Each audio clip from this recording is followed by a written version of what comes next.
Okay. All right. So let's get started. Thanks again for joining us. Again, we have a moderator, so please, write your questions into us. We will answer those as we go. This webinar is being recorded, so I will send everybody a link to the webinar afterwards.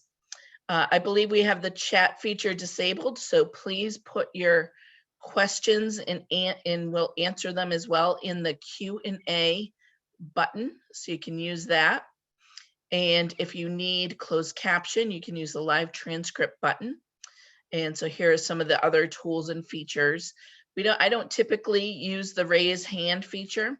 I do have Jonathan Hughes, my colleague, answering Q&A, so feel free to write those in, and occasionally he will also stop me to answer some questions, particularly if we have a common question that a lot of folks are asking. We'll stop and answer those as we go.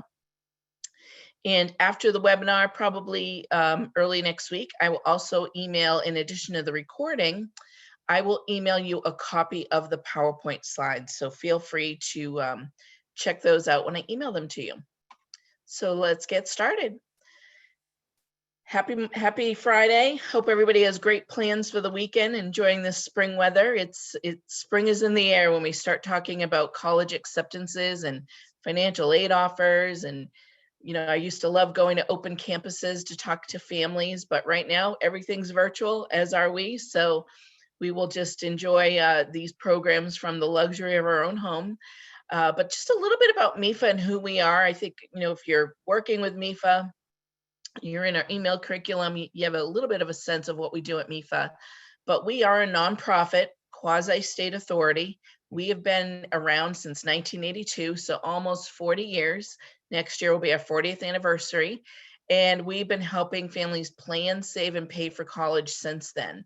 We do offer low-cost loans, which I'll touch upon, but we also offer savings plans, and most importantly, our guidance for families, which today is one of those programs, providing guidance for families and education.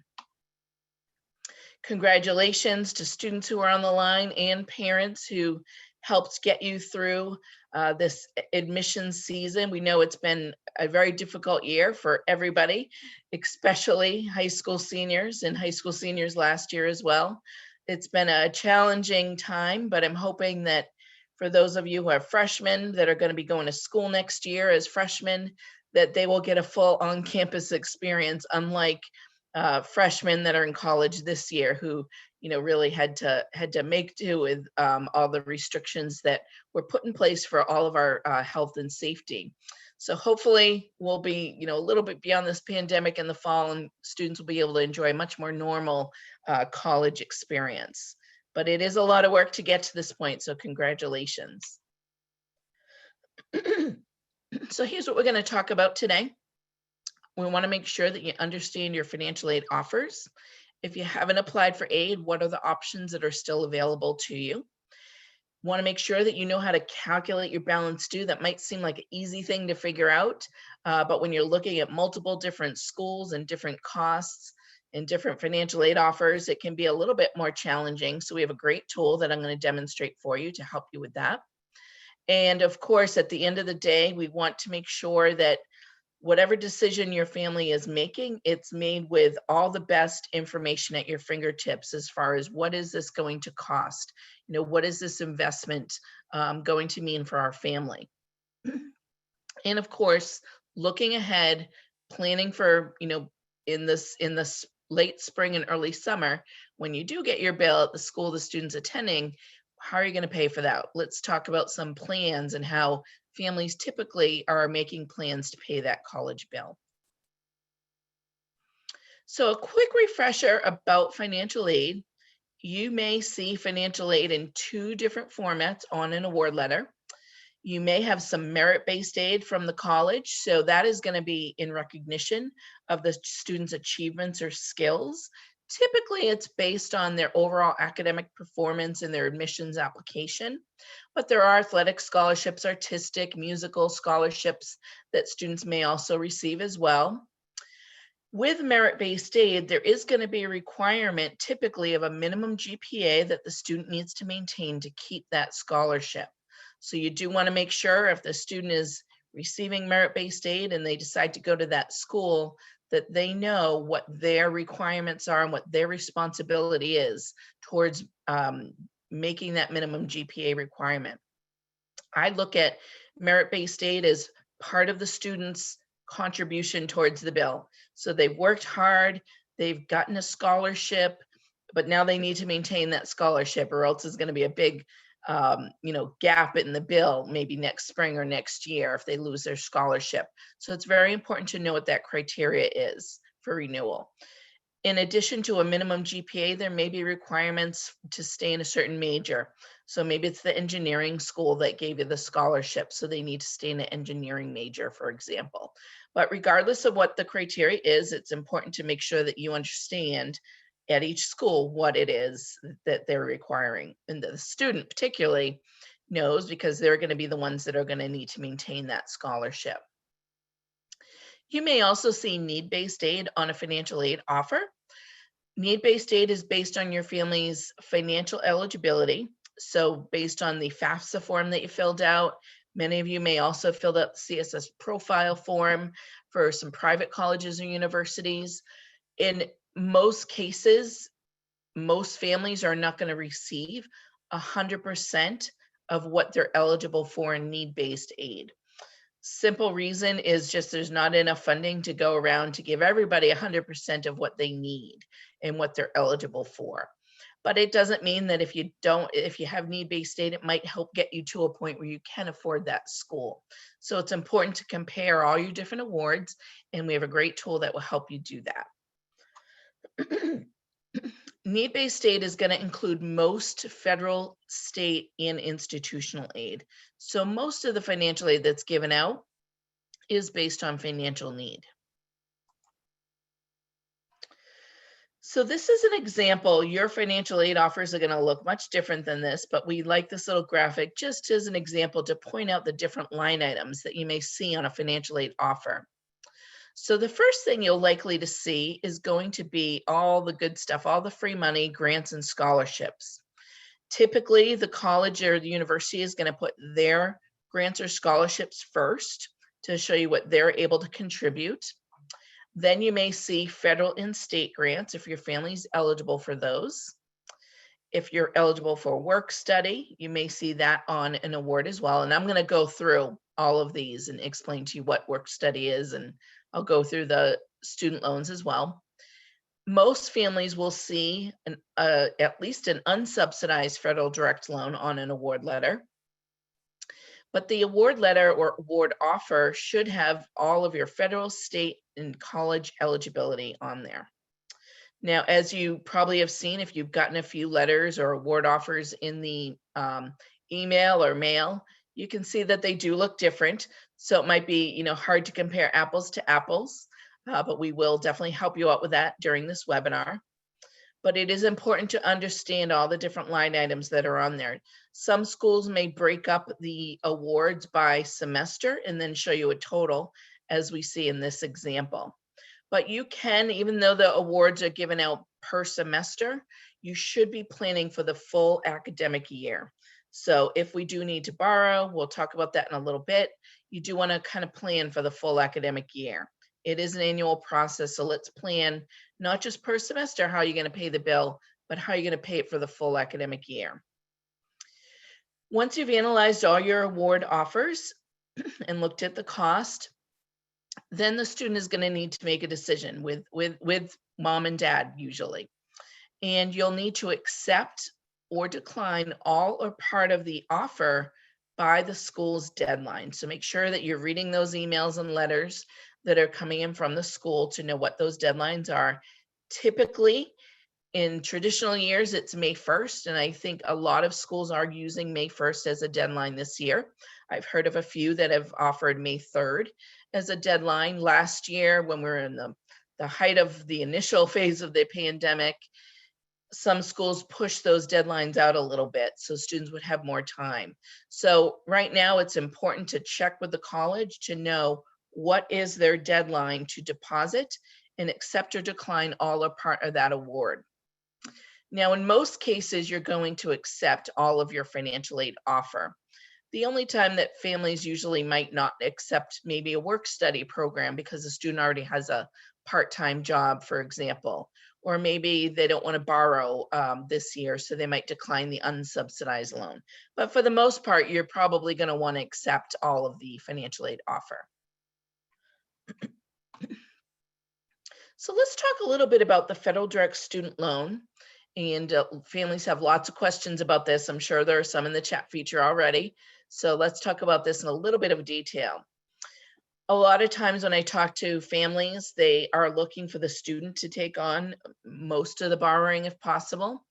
And there are limits to what the student can borrow on their own without a cosigner. The federal direct student loan is a great way for a student to borrow with no credit check, no cosigner, to help contribute towards the bill.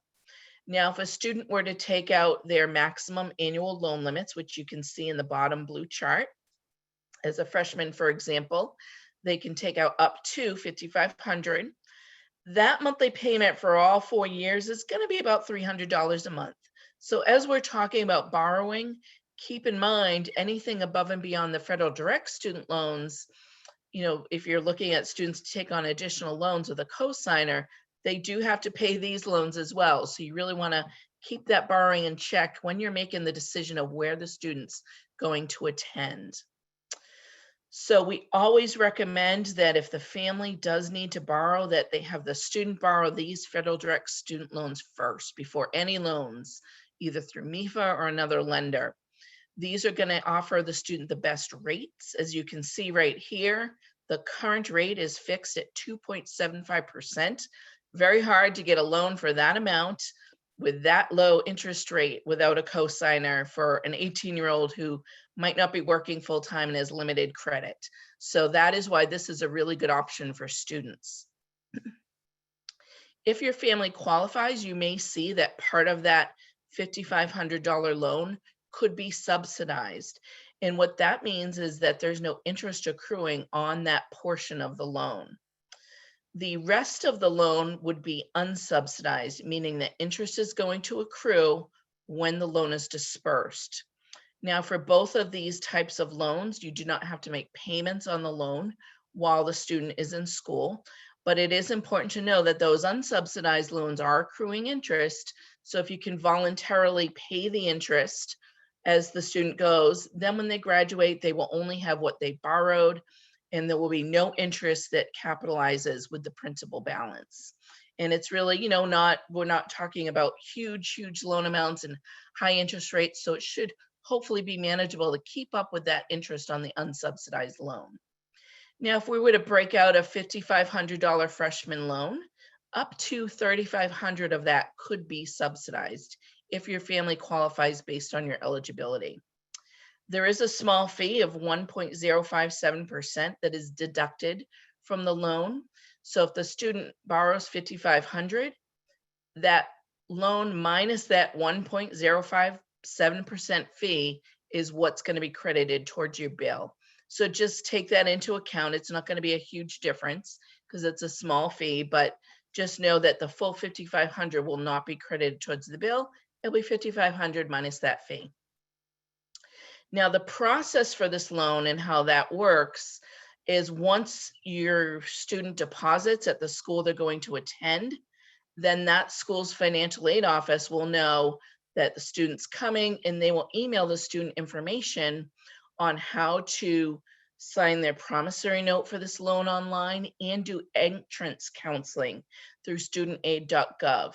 Both of those practices are required in order to actually get the loan formally. So a student will have to go through entrance counseling, which is basically like an online quiz that the student takes so that they understand what their rights and responsibilities are as a federal student loan borrower.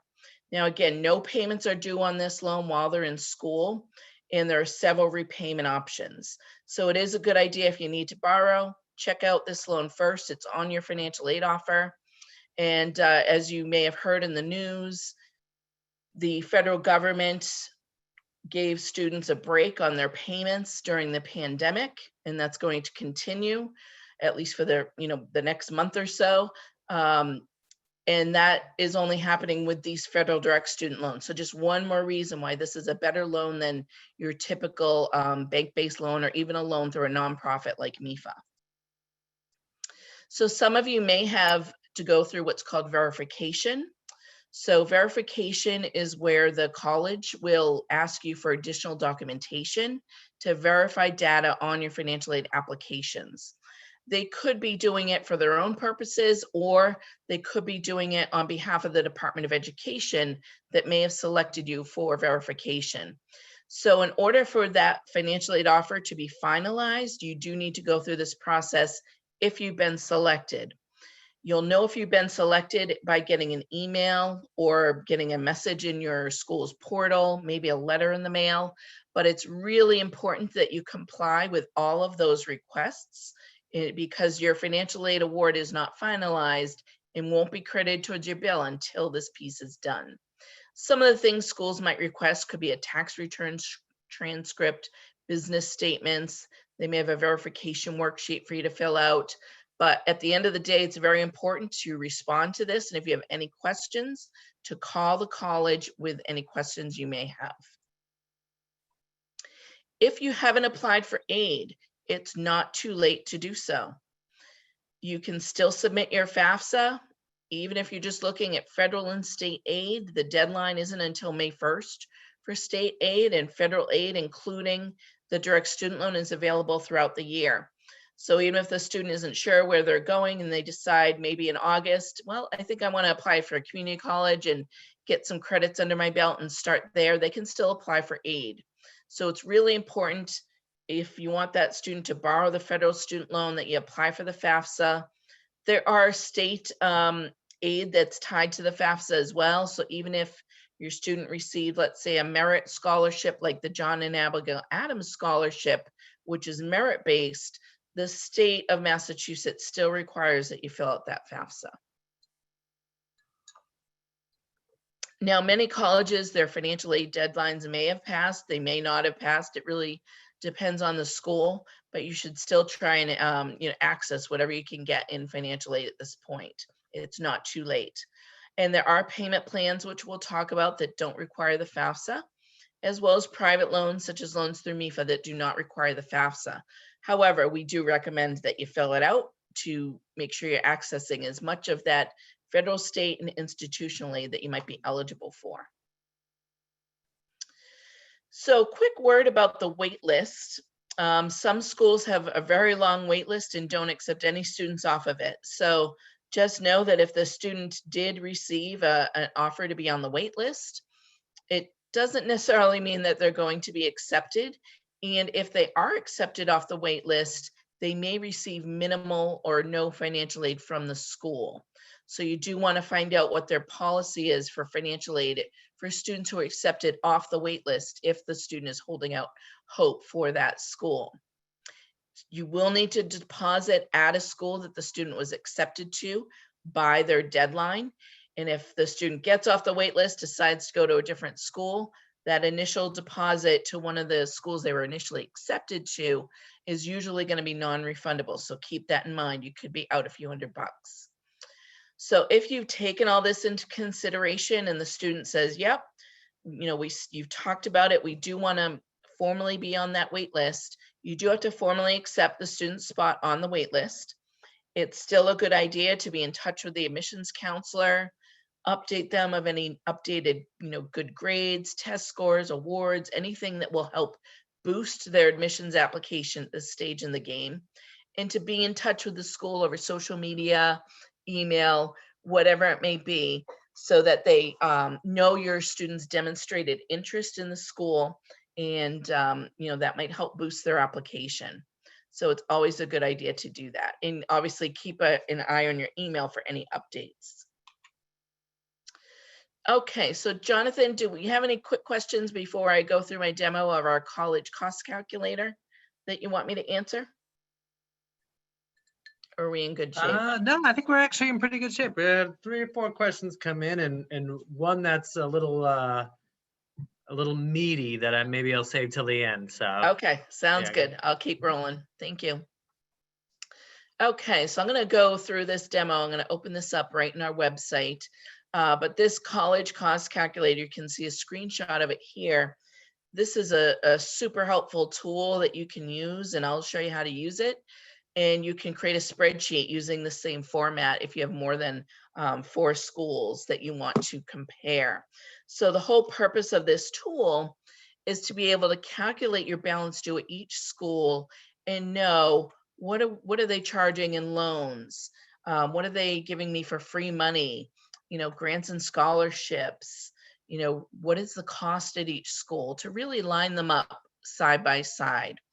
So I'm going to go ahead and fill these out, and I'll just show a couple of examples.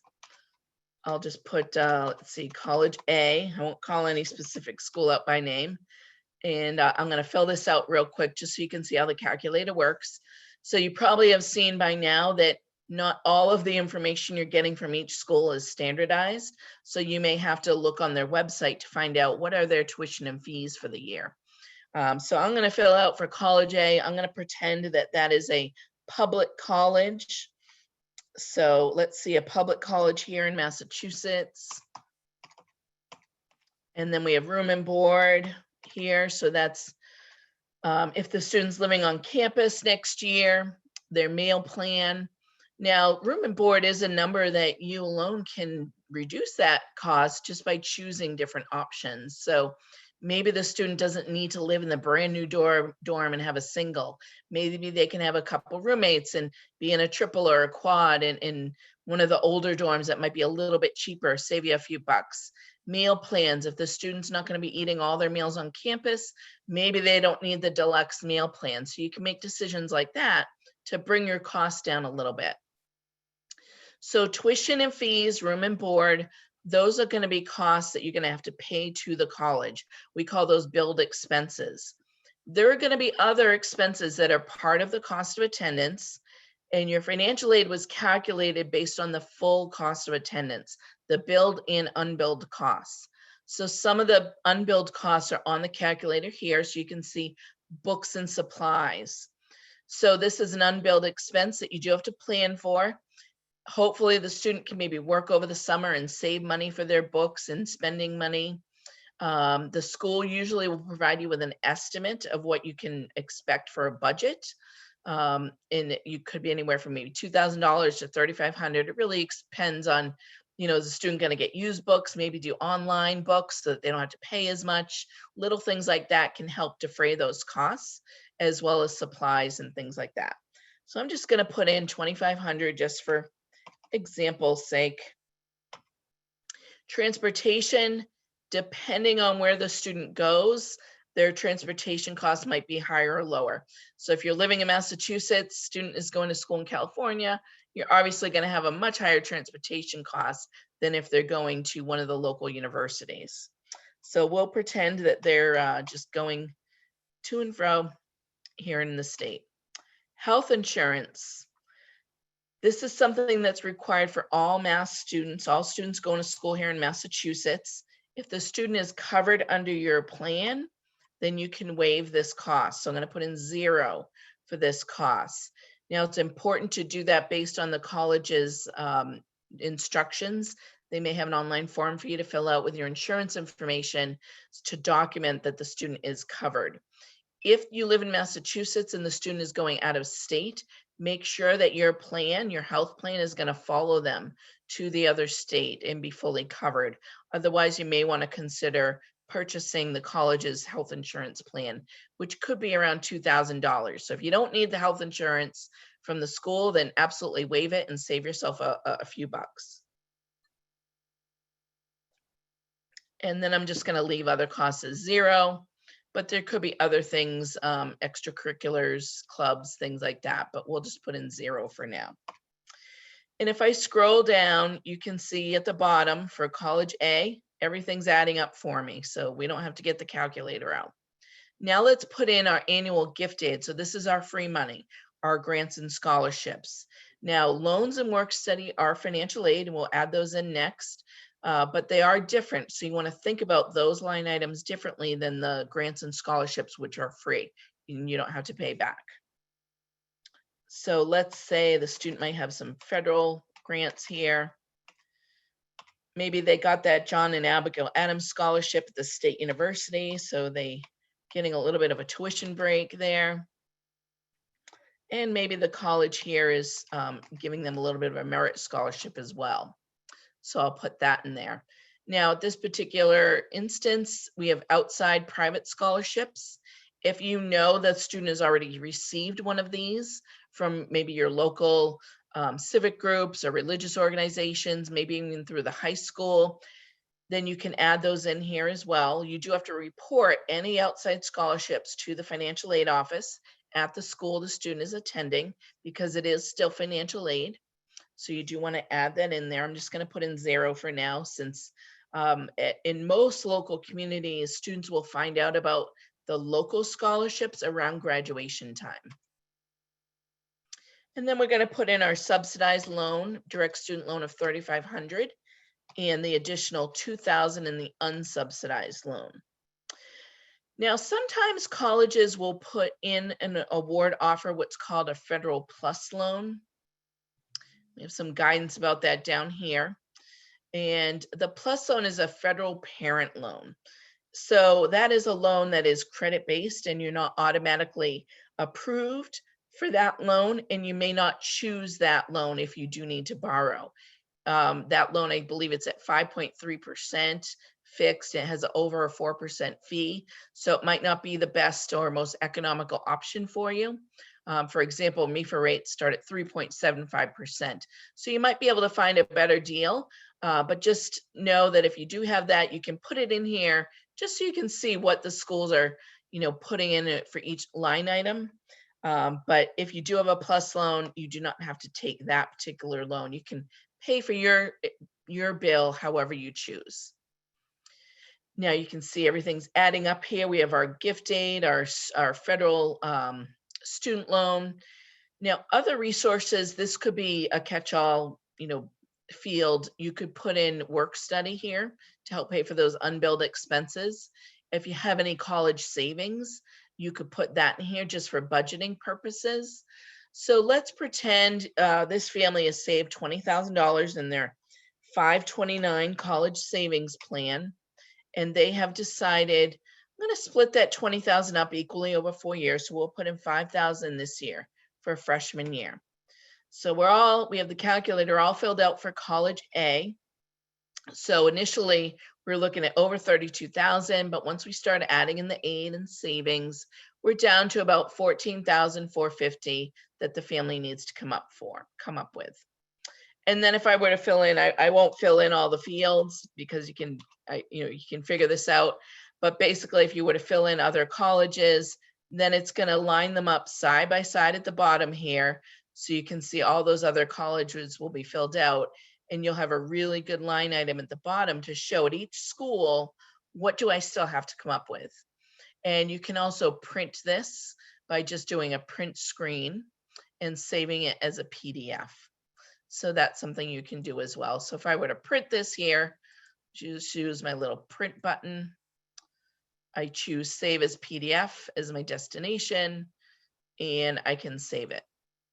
And you can also create a spreadsheet on your own if you choose to, especially if you have more than 4 schools that you want to compare. So I just love this calculator. We do one-on-one appointments with families on Zoom, and I just bring this calculator right up and we start filling in their awards, and it's really helpful to compare apples to apples, to take away all the brochures, all the pieces of paper, all the emails that you have, and to just kind of put everything in black and white.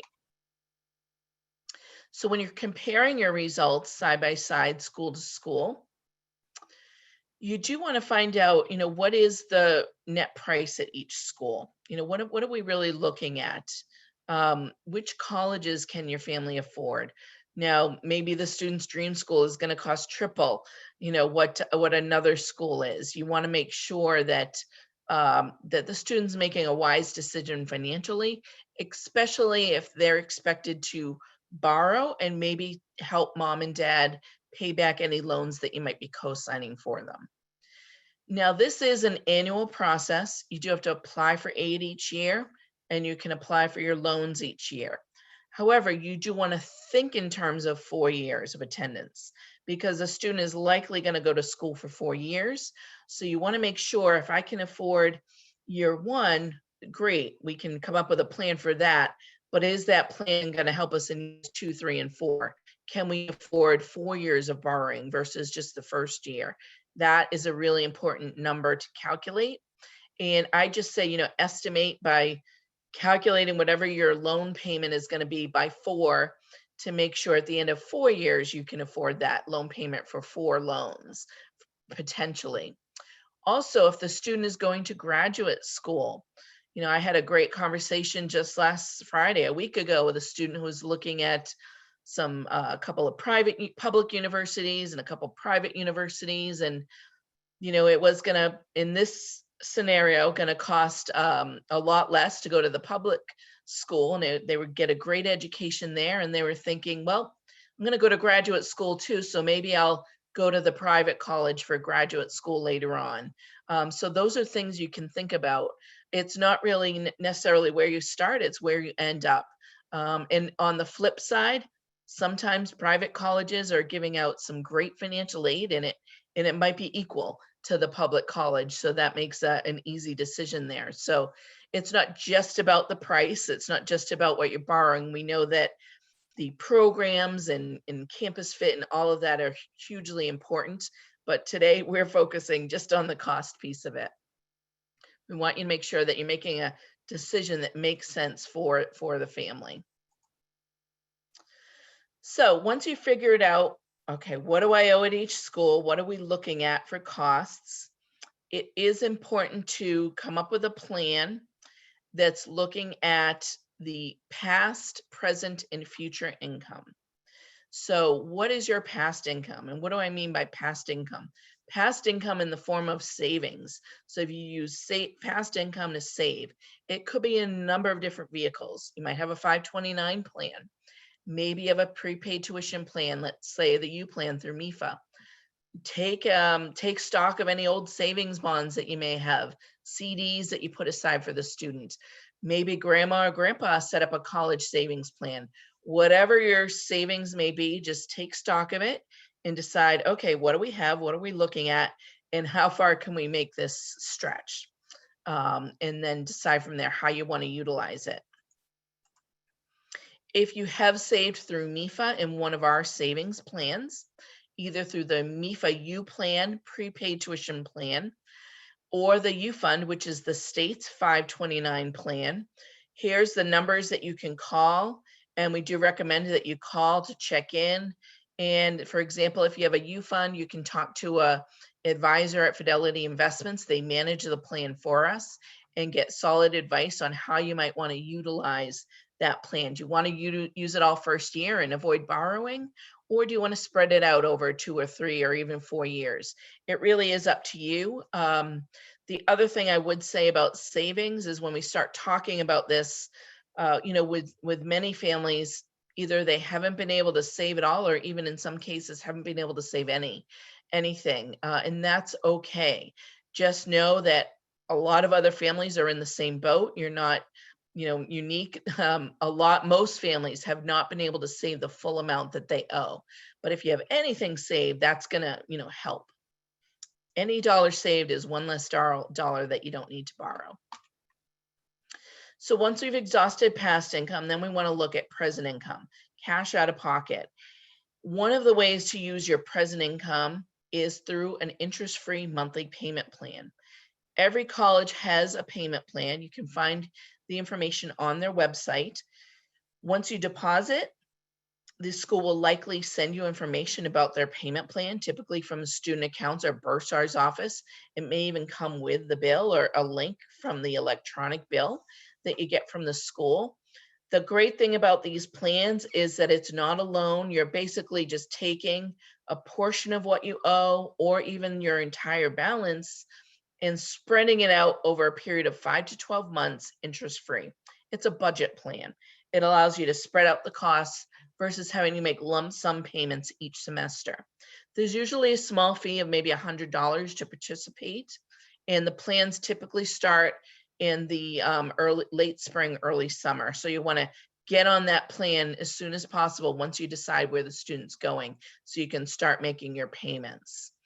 Or you can just, save in whatever regular savings account you might have out of your pocket monthly each month, and just pay a certain amount per semester in cash. You can do that as well. Now, if you've looked at past income, present income, and you still have a balance due, then we have to look at future income in the form of borrowing. So we are always advising families to be a wise borrower. We spend a lot of time trying to counsel families. Even though we are a lender, we don't want folks borrowing more than they need to, or borrowing at all if they don't need to. We're really, really passionate about making sure families make a good financial decision here, because we see families who, may have borrowed a little too much, or made a decision on borrowing that they might not be comfortable with later on when it comes time to make those payments, and they struggle. So we hear about this in the news all the time, and we don't want families getting in that situation. But we know that it's something that 90% of families do need to borrow. So let's talk about the options here. Above and beyond that federal direct student loan, you're looking at loans that are credit-based, such as the PLUS loan I mentioned. Loans through MEFA are credit-based, a regular bank. Typically, many colleges have lender comparison tools on their website that have lenders that they've worked with in the past. You can check that out as well. But either way, you are looking at credit-based loans, which typically an undergraduate student is not going to be eligible for without a co-borrower. So you're going to need to make sure you know what your credit history is. Maybe, hop on Credit Karma, check out your credit score, and just make sure, nothing's changed recently. And the rates of the loans are typically, with many lenders, including MEFA, tied to the credit score. So just like a car loan, the higher your credit score, the lower your interest rate. So that is something to consider and be aware of when you're looking at additional borrowing. Only borrow what you need, of course. It's an annual process. You're looking at an annual loan if you do need to borrow, but think in terms of that 4-year plan. Can I afford that 4 years of borrowing after the student graduates? What is that payment going to be for all 4 loans?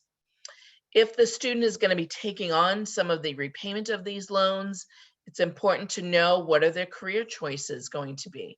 What are the employment rates in the fields that they're looking at, and the starting salaries? I use engineering as a common, major that typically has a pretty good starting salary. Maybe a student who's going to be an engineer might be able to help a little bit more with loans because they might be making a little bit more than maybe someone in a rewarding, lower paying career. So it is important to know what are the students' plans. Are they a pre-med major, knowing that you're going to have, 6 to 8 years of medical school loans coming down the road, things like that. Really think ahead at the end result where you might end up. Once you decided, okay, we're going to borrow, this is what we need, then it's important to understand the loan options and really carefully consider what you're doing. We do have a couple of great webinars coming up in June and July. It's the same webinar on each date. You can see it in the blue box here, where we are going to get into very fine detail on how to compare loan options. You really don't need to apply for any loans, credit-based loans, until May or June anyway. Your bill's not going to be due till June or July. It's instant credit decision. So you don't have to apply now, but I do want you to kind of think ahead what you're looking at. Do you want a fixed or variable interest rate? What's important to you? How many years is it going to take to pay that loan back? The longer the repayment term, the lower your monthly payment, which could be helpful. However, the longer the repayment, the higher the overall cost, because you're not making as big a payment towards principal and interest up front. So those are all things to consider. The primary borrower in most cases is going to be whoever's credit is being used to get that loan approved, which in most cases is going to be mom and dad or another creditworthy cosigner. With a MEFA loan, for example, everybody is on the loan, the student and their creditworthy cosigner. Everybody has equal responsibility. for paying back that loan, but we do consider that creditworthy person to be the primary borrower. And if you are comparison shopping within a 30-day window, it will only show up as one hit on your credit report, one inquiry, I should say, if you are looking at different loan options. So MEFA has a very handy calculator on our website. I'm going to demo this for you real quick because I use this all the time when I'm helping families craft a strategy to pay the bill. So once we use the college cost calculator and we know what we're looking to borrow or know what our options are, then we're going to hop right on here to our loan payment calculator, and you can run different scenarios here. You're not applying for the loan just yet, you're just doing your research. So let's say maybe $20,000 is what your family owes. So we'll put that as the amount that they might need to borrow. We have a freshman, so we have 4 years before graduation. And then you can put in whether your credit is fair, good, or excellent. So for demonstration purposes, I'll just use the middle as good. That's really where a lot of families fall, right in the middle. And this is just an estimate.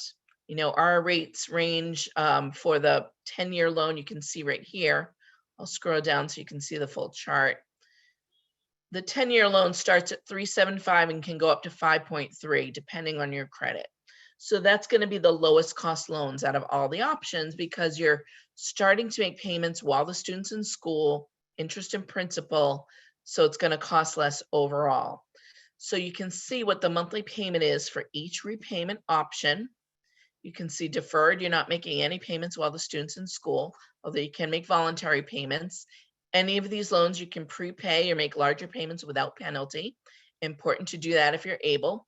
But there are options with different monthly payment amounts that you want to look at. What's affordable for our family? And whatever decision you make for this year's loan, next year you might decide, you know, I want to go with a different repayment option for my new loan, and you can do that. But it is important to look at this third row here that shows the total cost of the loan.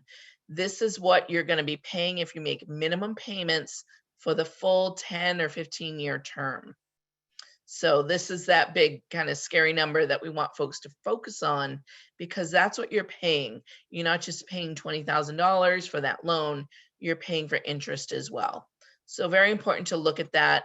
And then you can play around. Let's say you're looking at a different school, which is you're only going to need to borrow $12,000. We can calculate that here and you can see the difference. So this is a great tool to, you know, run some numbers. And then if you decide you want to apply, you can do that right here. Okay, so just to wrap up this portion, combination strategy that we've been talking about, kind of bringing all the pieces together. In our example, if we owe $20,000, we're going to look at our past income first. So maybe the student's able to save over the summer. Maybe mom and dad have a $16,000 529, and they've decided we're going to spread it out evenly, $4,000 a year. So we're chipping away at that balance due, $5,000 chipped off that balance due. Then the family says, okay, what can we afford per month? In this example, if the family wanted to put the entire $20,000 on a loan, which we just saw, it would be about $200 a month.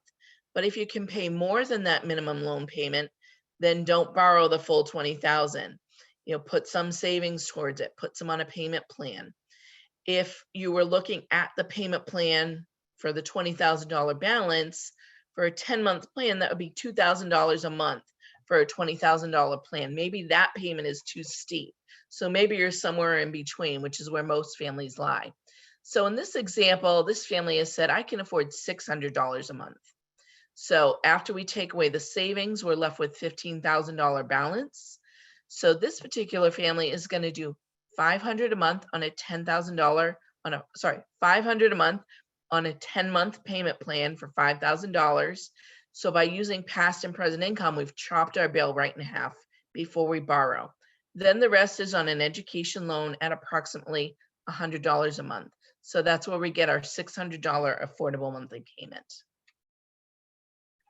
So Jonathan, right here, I just want to check in and see if we have any questions you want me to tackle or if we should keep going. I know we're at 1:45, so I want to make sure I at least wrap up by 1. Yeah, so I have one that I wanted you to deal with, and it's a question that we get a lot, and it's someone wanted to know how, if they have money saved in a 529, how they should use that, right? And so should they use it all at once? Should they use it little by little throughout the year?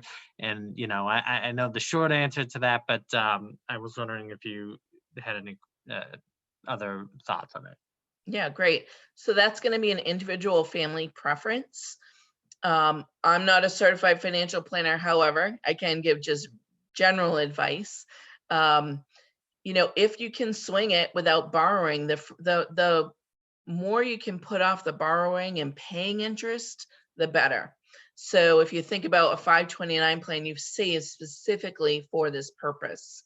So maybe it's only going to get you through 1 year without borrowing, but that might be a good thing so that you're not paying interest. Now, with that said, I would also have you speak to your plan advisor, whoever you took out your 529 plan through, to get their advice, because they do have certified financial planners that are fluent talking about 529s and the different options, and they can advise you as well. For some families, in this particular example, maybe you just want to have a little bit per year that you want to kind of spread it out, and you can do that too. So it really is based on preference, but I would definitely advise getting some advice from your plan advisor, wherever you saved your 529 through. Okay, good That's question. great, thank you. Welcome. Okay, yeah. Keep going? Okay. And we'll stop at the end to answer all the questions. I just want to make sure we get through most of the slides before the 1 hour mark in case people have to hop off after their lunch break. So what's next? You figured out how we're going to pay this bill, where the student's going to go, deposit by May 1st, the timing. So here's what's going to happen next. After you deposit, that will be an indication to the school the student is attending, and that will get the process going forward with their federal student financial aid.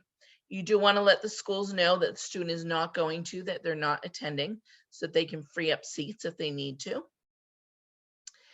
Your bill for fall semester, you will be billed per semester. So that will be sent in June or July and will be due in July or August timeframe. Usually you have 3 to 5 weeks after you get the bill to pay it. And there's lots of online payment options at most schools these days. You don't have to apply for your loan now. The bill's not coming till June. However, you do want to give yourself a little cushion before the bill is due, just in case there are any credit issues that come up unexpectedly that you didn't know were on your credit report. Whatever, issues might pop up, delays. Usually it's a pretty seamless process, and it is an instant credit decision. So once you apply with MEFA, for example, you apply, you find out right away within seconds if you were approved. So it shouldn't take too long, but we do recommend giving yourself a cushion before the bill is due when you set up your loan. Now, if you're doing the payment plan, I would advise getting on that as soon as possible, as soon as you know where the student's going, so that you can get started on that plan. Now, payment plans and loans are flexible. If you don't need the full amount that you applied for or set the plan up for, you should call us or call the lender, call the school and say, I don't need that full amount, either reduce my loan or reduce my payment plan. And we can easily do that. So a little bit about private scholarships. This is also the point in the year where families are looking at these bills and thinking, okay, where's the rest of the free money at? We need more scholarships. We want more of that good stuff. So just a little bit of tips at this point in the game. Definitely check in with your local school counselor at your local high school to see if they have scholarship applications, or, they usually have all the community scholarships in one central location. You should never be paying anybody to apply for a scholarship. It's typically a scam or an unnecessary expense to enter data that you would have to enter yourself anyway on a search engine. Look down every avenue, your employer, foundations that you're a part of, community groups, civic organizations, religious organizations, to see if they have scholarships for their members. I use an example of one of my nephews. When he graduated high school, he got a Pop Warner scholarship. Now, obviously, he's not playing Pop Warner as a high school student, but he did play when he was younger, and he got that scholarship. So things like that, scholarships like that, make sure you're searching every avenue. Start there. Make sure that the student is not afraid to apply for scholarships that require essays, because less students are going to apply for those, so there's less competition. So definitely make the effort there. And once you've exhausted your local scholarship opportunities, then there are search engines online. More, competition for these because they tend to be national in scope. But MEFA Pathway, which is MEFA's college and career planning tool, has a scholarship search, so you can check that out. College Board, FastWeb, Going Merry, all great scholarship search engines that you can check out. And make sure you're following MEFA on Twitter and Facebook so you can get scholarship alerts as well. So a couple of great options here in Massachusetts, in addition to, if you're a Mass resident, paying a lower in-state tuition. Mass transfer is a great option if a student wants to start out at community college and then transfer to a four-year school. Makes it easier, and based on their grades, they could have tuition credits, guaranteed credit transfers. And so you should definitely check out mass.edu/mass transfer. Tuition break through New England Board of Higher Education is another great opportunity. And the website's right here. And I'm going to send you this PowerPoint early next week, so you'll have these websites in hand. And that allows students to take advantage of programs in other local states that might not be offered at a public college here in Massachusetts, and vice versa. So you can check that out, see if there are any good options. Some other things that some big state universities are doing. So for example, University of Maine is offering lower cost tuition for Mass residents. So that's a good opportunity because they're trying to get, out-of-state students to come to their school. So definitely, explore all these cost saving options, look down every avenue. Now, don't forget to utilize your financial aid office. They're going to be one of the greatest resources that you have available to you throughout this whole process. The financial aid folks, you can set up Zoom meetings, conference calls, things like that. Right now, a lot of them are still remote because of the pandemic. So email, I'm recommending, is the best way to reach folks right now. You can still, they usually have somebody on campus answering calls, but it might be quicker and easier to email. Depends on the school. A lot of schools do have skeleton staff on campus right now to help students out in person if needed. But definitely email them or give them a call. They can help answer any questions you have about your renewability of your financial aid, that merit aid, any need-based aid you have. If you have any outside scholarships, they'll tell you how that will be applied to your financial aid award. Special considerations or appeals, those are very common this year, of course, with many folks losing jobs or lower income. Everybody, a lot of people across this country are struggling greatly right now. So the schools that you've applied to, especially the schools where the student's been accepted and really they want to attend, I would definitely recommend reaching out to them to let them know about any special circumstances that have changed your family's financial eligibility.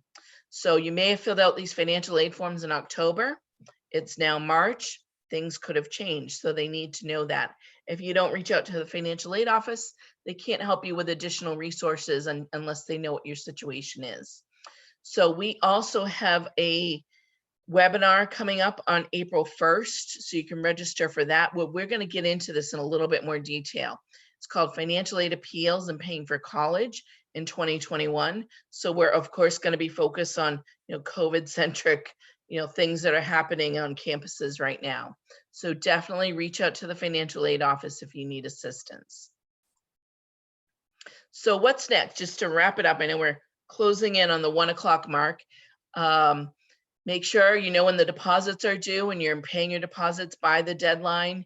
Create that plan. We have a picture here of a family sitting around the kitchen table. We call those kitchen table conversations. Maybe you take one day a week where you focus on this with the student. Don't be afraid to talk about finances and what it's going to cost, and especially what mom and dad can contribute, what's feasible. Because this might be the first time in a very long time that you've had a conversation like this with the students. So they need to understand, what's the family's financial situation and what is feasible for the family, not just for the student. So make sure that you're on our email curriculum. You can sign up on MEFA.org. We have a great website, MEFA.org/collegebound. So if you just go to that site right there, it's basically everything we've talked about today that we put together on one page. So everything's easy to find. The college cost calculator, the loan payment calculator, things like that. It's all on one page. So definitely take advantage of that. You can call us. We're open 9 to 5, Monday through Wednesday. You can email us at collegeplanning@mefa.org if you have a quick question.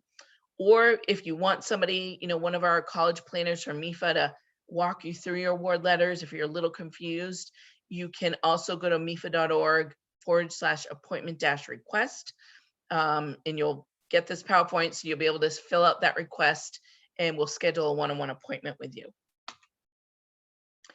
Facebook, Twitter, LinkedIn, YouTube, all of our great webinars are going to be on our YouTube channel.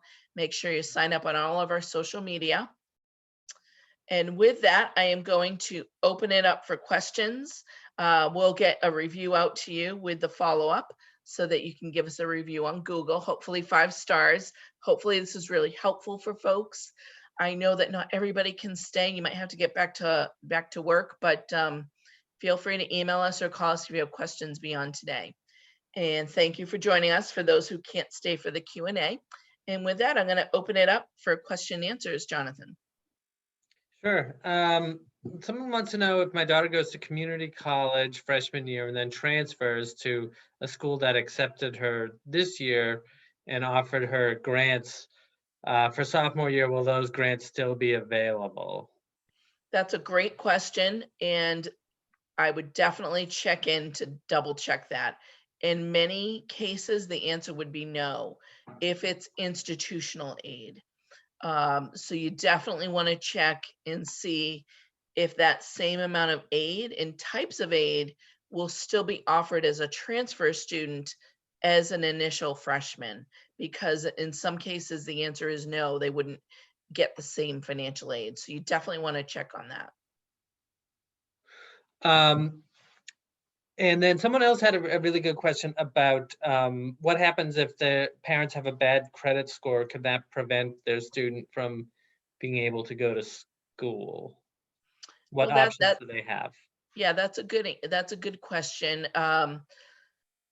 If the borrowing amount is significant and families do need to borrow and they don't have credit, then they are going to struggle with options to pay the bill. Their payment plans don't require good credit. So that's an option because it's not a loan. But if that monthly payment is too much, then I would definitely check in with the financial aid office. Depending on credit scores, a plus loan might be an option because it's a little less stringent. It's more expensive, but it's an option. And also adding an additional credit-worthy co-borrower. Sometimes grandmas and grandpas are able to be on the loan to get that loan approved, through the family. So that's another option. Okay. And then someone wants to know as well, and I don't know if we can speak to it. I don't think we can, but I thought I'd ask you just in case. Okay. About borrowing against, the sort of a commenter on the wisdom of borrowing against their 401k or taking out a home equity line of credit. Yep, that's a common question. The 401k, again, I'm not a certified financial planner, but I always caution strongly against that. The reason being there could be penalties. And if you're borrowing against your retirement, there's not going to be much left for you when you retire. The student has a lot longer to recoup assets and to earn, to save, or to maybe pay down loans, things like that, versus, mom and dad don't have that luxury of time to recoup those savings for retirement in a 401k. So I talked to your 401k planner. We're always caution about that. Home equity is a different scenario. Sometimes you can get a good low rate.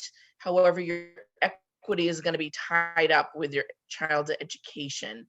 So you do want to be careful of that as well. But in addition, I would just recommend looking at other loan options. If you do need to borrow lender lists through the school, you can check out MEFA for low rates. But home equity and 401k, they're kind of two separate answers because it's two very different strategies. The home equity being a little bit more palatable, just because sometimes families can be savvy and take advantage of a low rate. And that might be an option, but definitely search for good rates. Thank you. Welcome. And if we have time for one more, Absolutely. I thought somebody asked about negotiating for more merit aid. So she's like, can you negotiate more merit aid? If so, how do you recommend doing that? Yeah, that's a really good question, common question we get a lot. And we always recommend not to use the word negotiating with the school, but to really couch it as, this is the student's top choice. We really want to go here, but we're struggling to make the numbers work. Is there anything else you can do for us? So really kind of couch it as a positive conversation to communicate the student's interest. I would only do that with the school that the student really wants to go to, because that's, and you might get a couple more $1,000. You never know. It doesn't hurt to ask, particularly if the student, maybe they have, some stellar spring grades coming out. Maybe that can boost their application. Be prepared for the answer could be no, but it never hurts to ask. And we have seen families get a few more bucks from a school because they don't want to lose that student. So it's well worth the effort to ask, but I would be judicious in who you're asking. Focus in on the one or two schools that the student has narrowed down the list to. And then again, if we somebody just came We in have with a time. really I'll good stay one. as long as we need to. Does the admissions office have anything to do with the financial aid office? So, our students who have all their aid info in more likely to be accepted versus students who haven't sent in all the info. So if they still have, yeah. Yeah, that go ahead. depends on the school. So, some schools, they just don't consider the financial aid when looking at admissions. My recommendation is if you need money to go to that school, apply for financial aid. It's not necessarily going to hurt your admissions chances. Where the aid eligibility comes into play more often when it comes time for the admissions decision is more on the wait list. They might take a student who doesn't need aid if they don't have any budget left. They might take a student who doesn't need aid over another. But do you really want to be in a situation when you're paying the full bill if you can get aid otherwise? So we always recommend applying for aid. Don't let that rule your admissions options. If you need aid to go to school, then definitely apply for it.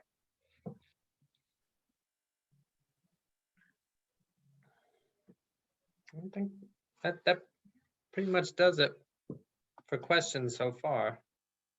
All right, great. Well, I am going to end the webinar then for everybody. Again, thank you, Jonathan, for helping me out today. I saw we had a big amount of registrants, so I asked him to help out with the questions, and it was really helpful. And thank you, everybody, for coming. We hope to see you on the next webinar. If you're looking at appeals, join us on April 1st. And have a great day. If you're in Massachusetts, enjoy what's left of this lovely weather before we get another little bout of winter next week. Have a great day, everybody, and enjoy the weekend. Thank you.